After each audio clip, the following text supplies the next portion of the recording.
봉주 뚜루몽 안녕하세요 여러분. 실전 프랑스어 채널 리처드의 프랑스어 산책 리처드입니다. 여러분 불어 잘하고 싶으시죠? 불어를 잘하기 위해서는 반드시 이거를 잘 알아야만 하는데요, 굉장히 어그로 같죠? 그렇지만 정말 이게 고수냐 아니냐를 판가름 짓는 아주 큰 기준이 되게 됩니다. 과연 이거는 뭐고 그 다음에 이거는 어떻게 하면 키울 수 있는지 이번 영상을 통해서 한번 배워보도록 하죠. 이거를 알아야만 반드시 고수가 될 수 있다 라고 말씀드렸는데, 이거는 과연 뭘까요? 문법? 단어, 아니면 뭐 문장 표현, 구문, 뭐 이렇게 다양한 것들을 정답으로 내놓을 수 있겠지만 저는 문맥, 컨텍스트를 꼽고 싶습니다.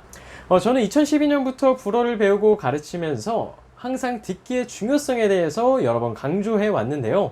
듣기가 왜 중요하느냐? 바로 컨텍스트를 통한 학습을 할 수 있고, 이것이 가장 자연스러운 언어 습득 방법이기 때문에 항상 듣기를 통한 언어 습득을 강조해 왔었죠. 그리고 우리는 저번 시간에 영상을 통해서 살아있는 언어를 배워야만 하는 이유, 그 다음에 언어가 발생된 이유, 언어라는 게 애초에 의사소통을 위해서 만들어진 것이고, 그렇기 때문에 단어만 외우고 책에서만 배워서는 이 살아있는 언어를 배울 수 없고 의사소통을 제대로 할 수 없다 라고 하면서 친구를 만드는 방법에 대해서도 한번 알려드린 적이 있습니다. 아무튼 언어를 배우는 데 있어서는 맥락을 파악하는 게 가장 중요하게 되는데요, 컨텍스트, 뭐 한국어로 따지면 문맥, 맥락 이 정도가 될 수 있겠는데 저는 여기서부터 계속 맥락이나 컨텍스트로 지칭하도록 하겠습니다. 맥락을 잘 파악한다는 게 과연 무슨 뜻일까요? 그냥 일반적인 상황이라고 해보죠. 예를 들어서 제가 사람에게 손을 흔들면서 인사를 합니다. 이게 동네 친구일 경우에는 용인이 되지만 그냥 길거리에 모르는 여자에게는 그냥 추파를 던지는 것과 마찬가지인 거죠. 예를 들어 결혼식장이라고 한번 가정을 해보죠. 내가 굉장히 흰색을 잘 받고 내가 좋아하는 원피스가 흰색이고 정말 아름답고 예쁘고 화려한데 이거를 입고 가서는 안 되겠죠. 신부보다 더 튀어서는 안 되는 게 중요한 맥락이게 되니까요. 그 다음에 타인의 기념회나 아니면 축하하는 자리에 내가 초청을 받아서 한마디를 하게 됐을 때 여기서 주인공은 상대가 주인공이지, 내가 내 멋에 취해서 내 자랑을 하고 길게 얘기하고 상대를 깎아내리고 나를 올리는 행위, 이런 것도 제대로 맥락을 읽지 못했기 때문에 발생하는 일들입니다.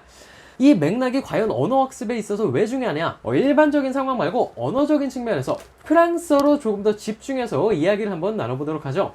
예를 들어서 프랑스어 단어 중에 merde라는 단어가 있습니다. 뭐죠? 그렇죠. 직역을 하자면은 영어의 쉣과 같은 뜻이죠. 제기랄, 쉣, 똥, 이럴 때 사용하는 표현입니다. 예를 들어서 내가 외출했는데 문장 무는 걸 깜빡했을 때 merde 이렇게 표현할 수도 있고, 내가 쇼핑센터에 가서 계산을 하려고 보니까 지갑을 안 가져왔을 때, 그럴 때도 merde라는 표현을 사용합니다.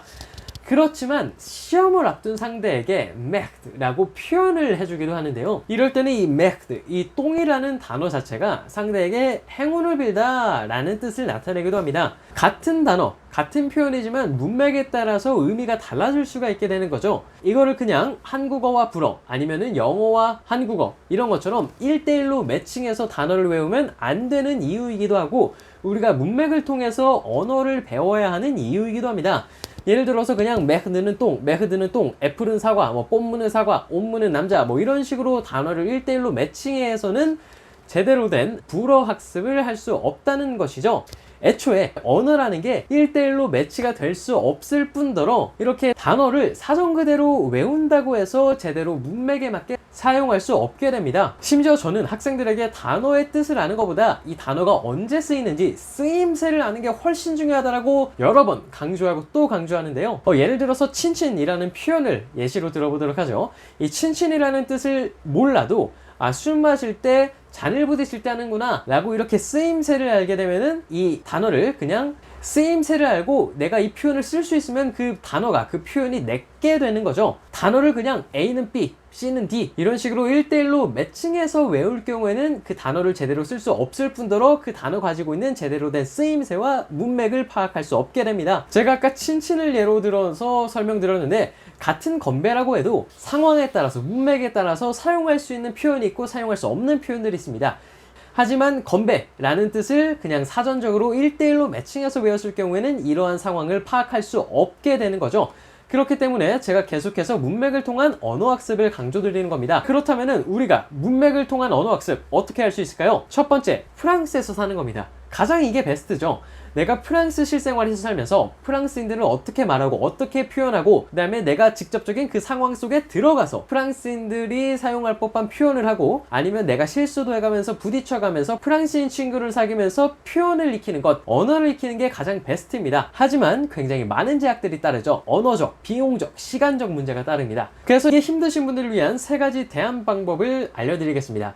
첫 번째로는 프랑스인 친구 사귀기인데요. 프랑스인 친구를 사귀는 방법에 대해서는 저번 에피소드에서 제가 헬로톡에 대해서 설명드렸었죠. 그 영상을 참고해보시면 잘 배우실 수 있으니까 프랑스인 친구를 사귀고 실제 프랑스인들을 어떻게 표현하는지, 그리고 어떠한 상황 속에서 문맥 속에서 A라는 표현이 맞는 건지 B라는 표현이 맞는 건지 친구를 잘 이용하시기 바라겠습니다. 네, 두 번째 방법은 바로 영화나 드라마를 통한 영상학습입니다.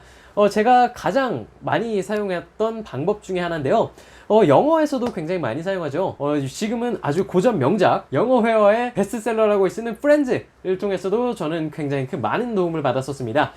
그리고 제가 불어를 배울 때는 거의 매일 불어 영화를 하루에 한 편씩 봤었는데요.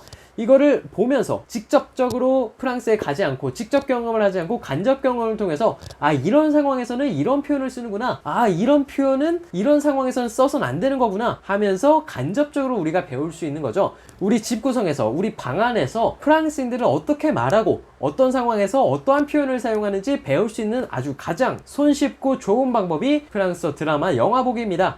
많은 분들이 프랑스 영화나 드라마를 볼 때 어떻게 봐야 되냐 라는 질문을 많이 주시는데 가장 기본적인 것만 말씀드리자면은 자막은 끄고 보시는 게 가장 좋고요. 제대로 이거에 대해서 이야기를 하면은 좀 많이 길어질 것 같으니까 제가 프랑스어 영화나 드라마를 어떻게 봐야 되는지에 대해서는 제가 다음에 영상을 추가적으로 만들어 보도록 하죠. 자, 세 번째 방법은 바로 리차드의 프랑스어 산책을 구독하는 겁니다.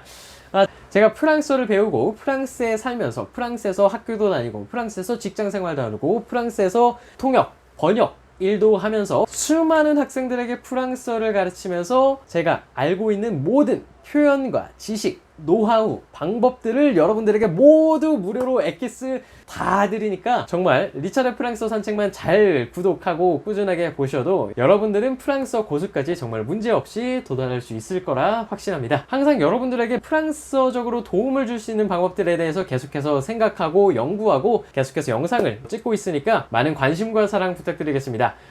네, 이렇게 해서 우리는 이번 시간에 프랑스어 고수가 되기 위해서 반드시 필요한 것, 단어를 많이 하는 것도 아니고 문법을 많이 하는 것도 아니었죠. 바로 문맥을 통한 학습을 하는 것이 프랑스어 고수와 고수가 아닌가를 나누는 기준이다 라고 말씀드렸습니다. 그리고 이 문맥을 통한 언어 실력을 키우기 위해서는 크게 4가지 방법 알려드렸으니까 이 방법들 잘 기억해 두시고 잘 사용하셨으면 좋겠습니다. 네, 그럼 이번 영상은 여기서 마치도록 하고 다음 시간에 더 알차고 재미난 내용 가지고 여러분들을 다시 한번 찾아뵙도록 하죠. 네, 그럼 저는 지금까지 리차드 프랑스어 산책 리차드였습니다. 우린 다음 시간에 만나요. 차오!